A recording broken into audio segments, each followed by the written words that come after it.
सलामकुम वीरो।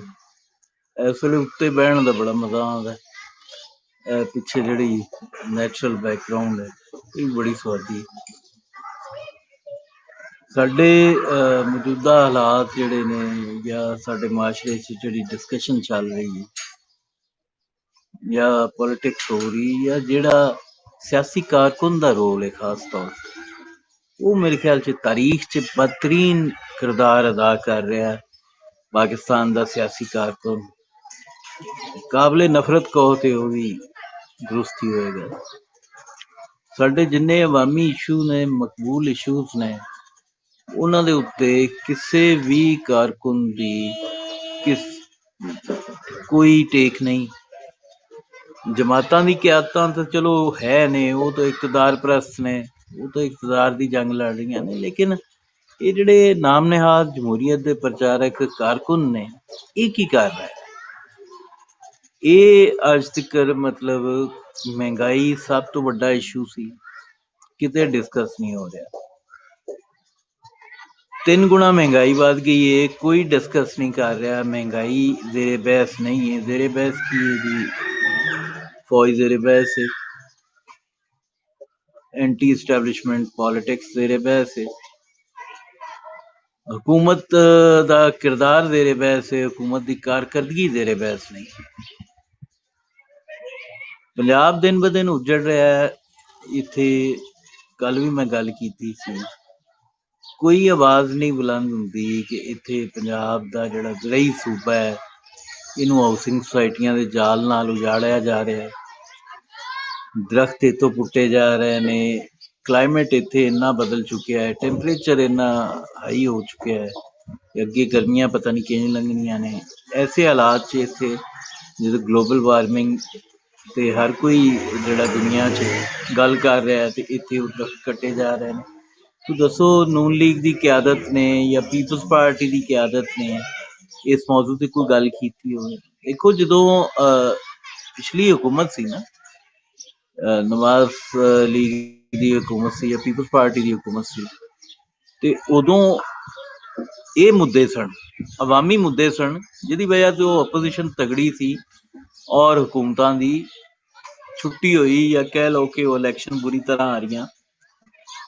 इस वारी अवामी मुद्दों के उत्ते गल ही नहीं हो रही। एक मखसूस या तबका है, एक पेड प्रमोटर हर जमात का बैठा है सोशल मीडिया, और अवाम तो इंजे जिवें उन्होंने सप सूंघिया है।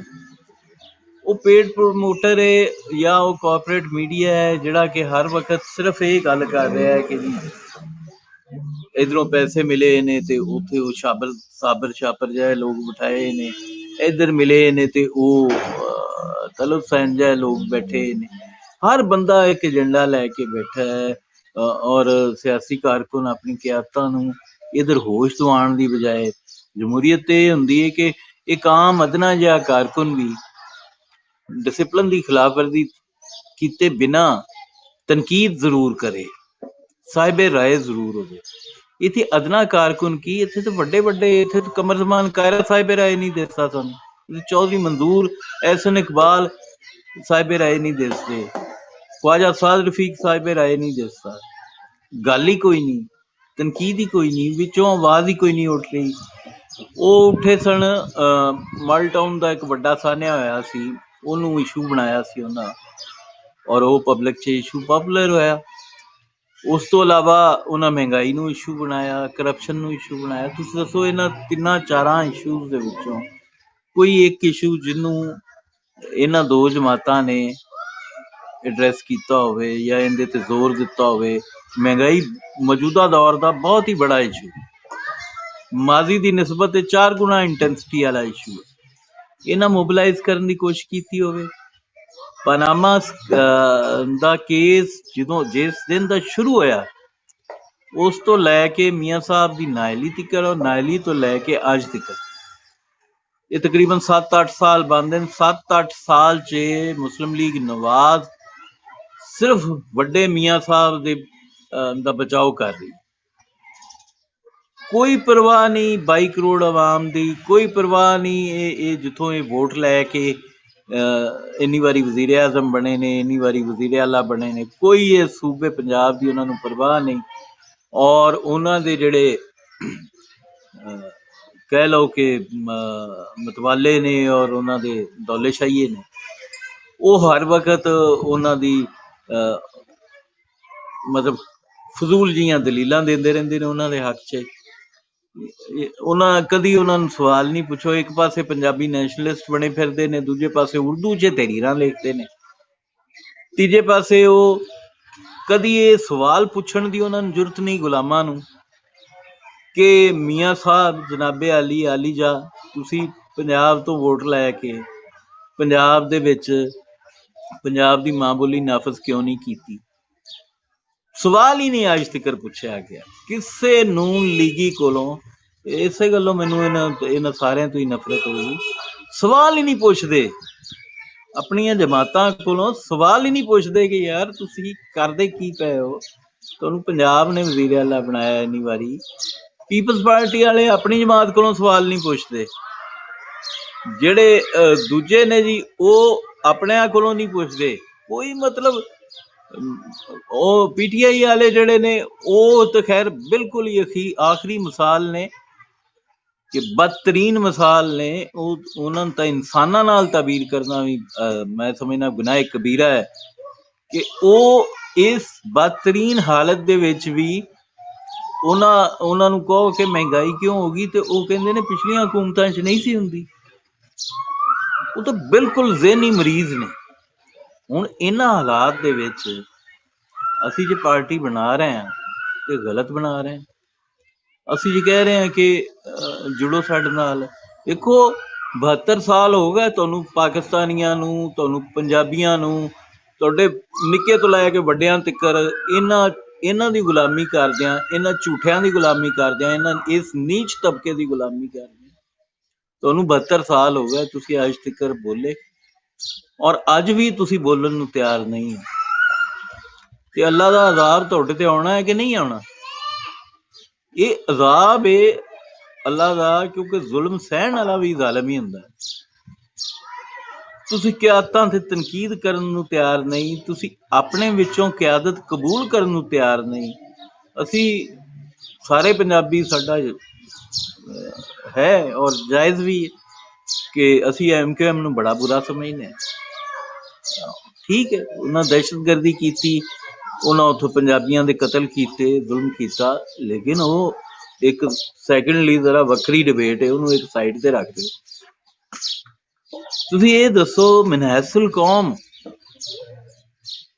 ਉਹਨਾਂ ਜਿਵੇਂ ਅਲਤਾਫ ਹੁਸੈਨ ਦਾ ਸਾਥ ਦਿੱਤਾ, ਔਰ ਇਹਦੇ ਵਿੱਚ ਕੋਈ ਕਲਾਮ ਹੈ ਕਿ ਇੱਕ ਇਕਲੌਤੀ ਮਿਸਾਲ ਹੈ ਜਿਹਦੇ ਵਿੱਚ ਟੈਕਸੀ ਡਰਾਈਵਰ ਤੇ ਰਕਸ਼ੇ ਵਾਲੇ ਤੱਕਰ ਜਿਹੜੇ ਨੇ ਉਹ MPA ਬਣੇ। ਇਹ ਲਹਿਦਾ ਗੱਲ ਹੈ, ਵੱਖਰੀ ਗੱਲ ਹੈ ਕਿ ਉਹ ਦਹਿਸ਼ਤਗਰਦੀ ਵੱਲੇ ਨਿਕਲ ਗਏ, ਉਹਨਾਂ ਜ਼ੁਲਮ ਕੀਤੇ, ਉਹਨਾਂ ਬਹੁਤ ਜ਼ਿਆਦਾ ਜ਼ਿਆਦਤੀਆਂ ਕੀਤੀਆਂ, ਲੇਕਿਨ ਇਹਦੇ ਵਿੱਚ ਕੋਈ ਕਲਾਮ ਨਹੀਂ ਕਿ ਉਹਨਾਂ ਲੋਅਰ ਮਿਡਲ ਕਲਾਸ ਕਿਆਦਤ ਉੱਤੇ ਲਿਆਂਦੀ।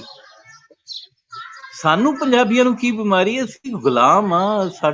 ਸਾਨੂੰ ਕੋਈ ਜਾਂ ਸਾਡੇ ਜਿਹੜੇ ਮਾੜੇ ਤਬਕੇ ਨੇ ਪੰਜਾਬ ਦੇ, ਜਿਹੜੇ ਆ ਬਾਹਰ ਨੌਕਰੀਆਂ ਕਰਦੇ ਫਿਰਦੇ ਨੇ ਸਾਡੇ ਮੁੰਡੇ, ਇਹਨਾਂ ਦੇ ਹੱਥ ਪੈਰ ਨਹੀਂ, ਇਹਨਾਂ ਦੇ ਸਿਰਾਂ 'ਚ ਦਿਮਾਗ ਕੋਈ ਨਹੀਂ, ਇਹ ਕਿਆਦਤ ਦੇ ਅਹਿਲ ਨਹੀਂ, ਇਹ ਸ਼ੂਦਰ ਨੇ, ਦਲਿਤ ਨੇ, ਇਹ ਕਿਸੇ ਨਿੱਕੇ ਬਣਾਏ ਰੱਬ ਦੀ ਮਖਲੂਕ ਨੇ।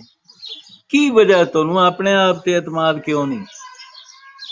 ਮੈਂ ਚਾਹੁੰਦਾ ਕਿ ਪੰਜਾਬੀਆਂ ਦੀ ਹਰ ਬਰਾਦਰੀ ਦੇ ਵਿੱਚੋਂ ਜਿਹੜੀ ਸਾਡੀ ਮੰਡੀਰ ਹੈ ਲੋਅਰ ਮਿਡਲ ਕਲਾਸ, ਉਹਦੇ ਵਿੱਚੋਂ ਕਿਆਦਤ ਅੱਗੇ ਲੈ ਕੇ ਆਵਾਂ। ਤੁਸੀਂ ਲੱਗੇ ਹੋ ਇਹਨਾਂ ਦੀ ਨੌਕਰੀ ਤੇ, ਉਹ ਇੱਜ਼ਤ ਨਫਸ ਦਾ ਕਿਤੋਂ ਤਰਜਮਾ ਹੀ ਲੈ ਲਓ ਯਾਰ, ਸਿੱਖ ਹੀ ਲਓ। ਇੱਜ਼ਤ ਨਫਸ ਕੀ ਸ਼ੈ ਹੁੰਦੀ? ਉਹ ਆਪਣੀ ਕੋਈ ਇੱਜ਼ਤ ਨਫਸ, ਸੈਲਫ ਰਿਸਪੈਕਟ ਪਛਾਣੋ, ਕੁਛ ਖੁਦਾ ਦਾ ਖੌਫ ਕਰੋ। ਕੀ ਮਤਲਬ ਕੀ ਤੁਸੀਂ ਹਾਸਲ ਕਰ ਰਹੇ ਹੋ? ਚਲੋ ਪਹਿਲੇ ਸੀ ਲੋਕ, ਉਹਨਾਂ ਇਤਬਾਰ ਕਰ ਲਿਆ ਹੋਣਾ ਹੈ ਕਿਉਂਕਿ ਉਦੋਂ ਨਵੇਂ ਸਨ। ਹੁਣ ਤਾਂ ਇਹ ਕਈ ਵਾਰੀ ਅਜ਼ਮਾਏ ਗਏ ਨੇ ਲੋਕ। ਅੱਗੇ ਆਓ, ਤੁਹਾਨੂੰ ਗੁਜਰਾਤ ਦੇ ਚੌਧਰੀਆਂ ਤੋਂ ਉਮੀਦ ਹੈ ਚੰਗੇ ਦੀ, ਤੁਹਾਨੂੰ ਗੁਜਰਾਤ ਦੇ ਚੌਧਰੀਆਂ ਤੋਂ ਉਮੀਦ ਹੈ ਕਿ ਉਹ ਪੰਜਾਬੀ ਜ਼ੁਬਾਨ ਨਾਫਜ਼ ਕਰ ਦੇਣਗੇ ਇੱਥੇ। ਤੁਹਾਨੂੰ ਮੀਆਂ ਨਵਾਜ਼ ਸ਼ਰੀਫ ਤੋਂ ਉਮੀਦ ਹੈ ਕਿ ਇਹ ਪੰਜਾਬੀ ਜ਼ੁਬਾਨ ਨਾਫਜ਼ ਕਰ ਦੇਗਾ ਇੱਥੇ, ਜਾਂ ਜ਼ਰਦਾਰੀ ਤੋਂ ਇਹ ਉਮੀਦ ਲਾਈ ਬੈਠੇ ਹੋ, ਜਾਂ ਇਮਰਾਨ ਖਾਨ ਤੋਂ ਇਹ ਉਮੀਦ ਲਾਈ ਬੈਠੇ ਹੋ, ਜਿਹੜਾ ਇੱਥੇ ਲਾਹੌਰ ਦੇ ਵਿੱਚ ਖਲੋ ਕੇ ਕਹਿੰਦਾ ਕਿ ਪੰਜਾਬ ਜਿਹੜਾ ਹੈ ਉਹ ਤਕਸੀਮ ਕਰਨਾ ਸੀ। ਤੇ ਕਿਸੇ ਕੁਛ ਖੁਦਾ ਖੌਫੀ ਕਰੋ ਯਾਰ, ਇਸ ਮਿੱਟੀ ਨੇ ਤੁਹਾਨੂੰ ਪਾਲਿਆ, ਇੱਥੇ ਤੁਹਾਡੇ ਮਾਂ-ਬਾਪ ਇਸ ਮਿੱਟੀ ਦਾ ਖਾ ਪੀ ਕੇ ਇੱਥੇ ਹੀ ਦਫਨ ਨੇ, ਤੁਸੀਂ ਖਾਧਾ ਪੀਤਾ ਇਸ ਮਿੱਟੀ ਦਾ। ਕੁਛ ਤਾਂ ਨਮਕ ਹਲਾਲੀ ਕਰੋ, ਕੁਛ ਤਾਂ ਸੋਚੋ। ਰੱਬ ਰੱਖਾ।